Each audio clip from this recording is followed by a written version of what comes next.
আসসালামু আলাইকুম গাইস, আশা করি আপনারা সবাই ভালো আছেন। আপনারা আগের ভিডিওতে দেখেছিলেন বাইরের সাইডে কিভাবে ওয়াল ধোয়া হচ্ছিল, তখন সেই ভিডিওতে দেখিয়েছিলাম, কারণ তখন আমাদের ওয়াল ধোয়ার কাজ চলছিল। এখন আপনারা দেখতে পাচ্ছেন রং করা হচ্ছে। রং বলতে এটা আপনার সিলার, যেটাকে রঙের ভাষায় আস্তর করা বলে, সেই আস্তরের কাজ চলছে।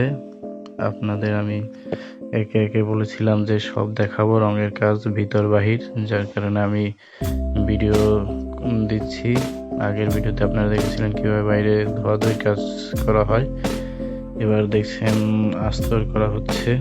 আমাদের পাশে যে দেখতে পাচ্ছেন কিন্তু রঙের কাজ চলছে, কারণ এখন সিজন সবখানেই কাজ চলছে, যার কারণে এখন কাজের চাপ বেশি। দেখেন কিভাবে রং করা হচ্ছে বাইরে, যদিও কাজে রিস্ক, তারপর মনে করেন যারা করছে তাদের কাছে কিন্তু অতটা রিস্ক বা ভয় লাগছে না, কারণ তারা অভ্যস্ত, কারণ তারা দক্ষ মিস্ত্রি, তাদের অভিজ্ঞতা অনেক বেশি। দেখেন কিভাবে রঙের কাজ করা হয়। আর আপনারা যদি কেউ ভিতর অথবা বাহিরে রঙের কাজ করাতে চান তাহলে আমার এই পেজে যোগাযোগ করবেন। আমার এই পেজে নাম্বার দেওয়া আছে। ঢাকা এবং ঢাকার বাইরে কেউ যদি রঙের কাজ করাতে চান বা ডিজাইনের কাজ করাতে চান তাহলে আমার সাথে যোগাযোগ করবেন।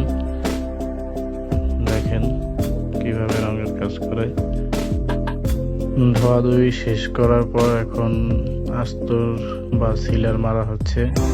এরপর মনে করেন আপনার কোটিং কাটা হবে, যেটা আমি আপনাদেরকে ভিডিও দিব, আপনারা দেখতে পারবেন। তারপরে আপনার রং করা হবে। আর আপনারা আমার এই ভিডিওটি যারা দেখছেন তারা অবশ্যই আমার পেজে ফলো দিয়ে লাইক করে পাশে থাকবেন। দেখেন কীভাবে রঙের কাজ করে। বাইরের সাইডের কাজ যদিও রিক্স, সেফটি বেল্ট অবশ্যই পরা উচিত। যারা বাইরে রঙের কাজ করেন তারা অবশ্যই সেফটি বেল্ট ব্যবহার করবেন।